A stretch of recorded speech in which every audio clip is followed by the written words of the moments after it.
from the Lakeside Newsroom of the Henrico Citizen, your hometown news source since 2001. This is the Henrico News Minute with publisher Tom Lapis.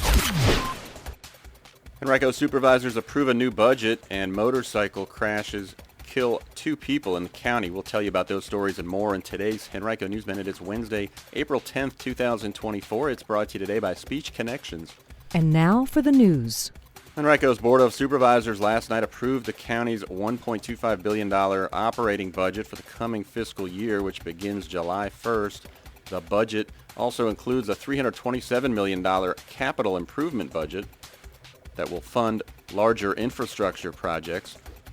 The budget includes a 4.8% pay raise for all eligible county employees and an additional one-step bump on the county's pay scale for certain employees in hard-to-fill spots. Those include teachers, bus drivers, police officers, firefighters, and sheriff's deputies.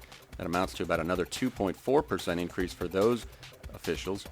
The budget also retains the county's 85-cent real estate tax rate and includes a slight increase on water and sewer rates.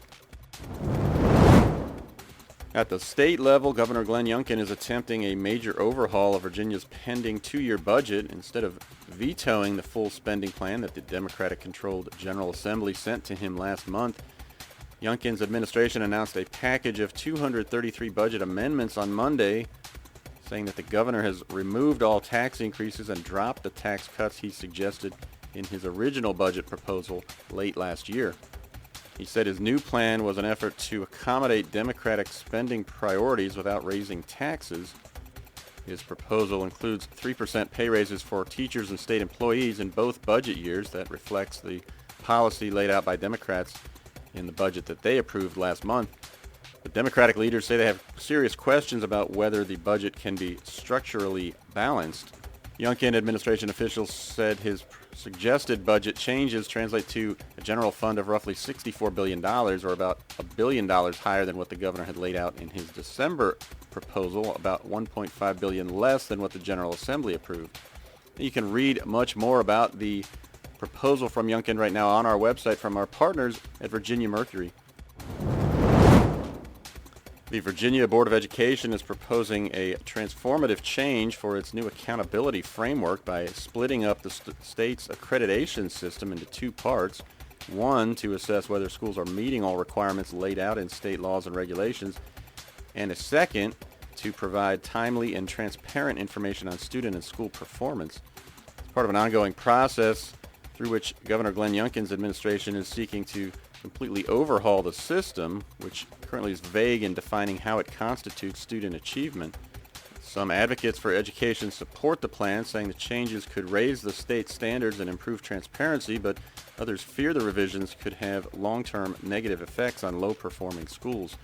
Right now on our website, you can read more about the plan from our partners at Virginia Mercury.